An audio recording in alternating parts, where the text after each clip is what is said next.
Hello there. I'm going to read to you from my book, Paranormal Warwickshire, which is available online and everywhere books are sold. I'm going to read to you from a short extract from Chapter 1, which is about Guy's Cliffe House in Warwick. Leave not the mansion so long tenantless, lest, growing ruinous, the building fall, and leave no memory of what it was. And this is a quotation from Two Gentlemen of Verona by William Shakespeare, Act 5, Scene 4. Clinging to a cliff alongside the River Avon north of Warwick, you may find the ruins of a mansion, in danger until a few years ago of fulfilling Shakespeare's words. Many stories linger within these ruins. As you wander around, you may wish to climb the gaping staircases or stand on one of the stone balconies and gaze at the view across the river and over the surrounding fields.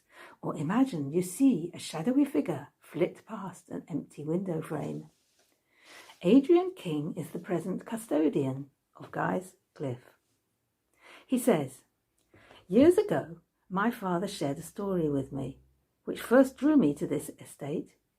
He said that whilst standing on the bridge further down the river at the Saxon Mill, looking towards Guy's Cliffe, he noticed a woman standing on one of those high balconies.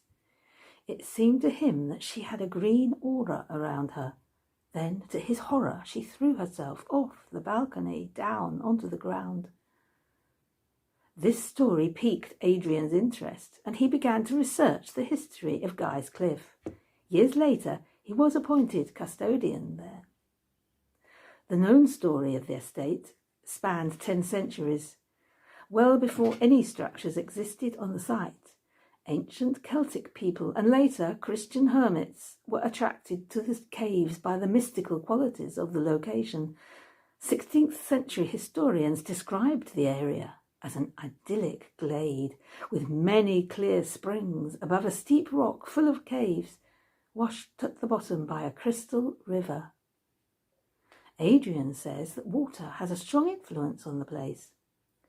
This attraction would have been not only rock, a wooded area with caverns in it, but springs as well. Those two aspects alone, rock and water, are spiritual. They would lend a reverence to the place. Very early on, a spring would have been attributed to a deity. The Romans came along and they melded their gods with the local deities. Whether or not he was aware of these mystical connections, Samuel Greatheed, a wealthy landowner and MP for Coventry, chose to purchase this land in 1751 and build a mansion upon it. From whichever direction you view the remains of the house today, its presence is powerful. The last members of the Greatheed family left in 1938, but the house remained intact up until 1952. We learn how it reached its present state later on in this chapter. Many of the curious tales of Guy's Cliffe surround the chapel of St. Mary Magdalene, next to the house, which is still in use today by the Coventry Freemasons, the owners of the property since 1980. Medieval historian John Rowles, who was also chantry priest at Guy's Cliffe, writing in the year 1440, tells us that a Celtic monk called St. Dubricius established the St. Mary Magdalene Oratory at Guy's Cliffe in the year 600.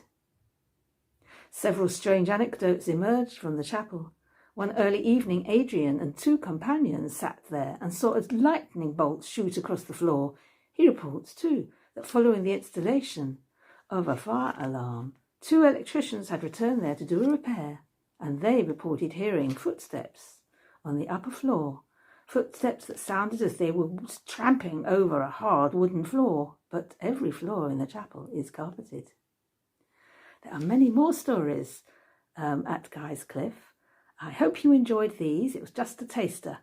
And if you do like the sound of the book, and if you buy it, I hope you enjoy it.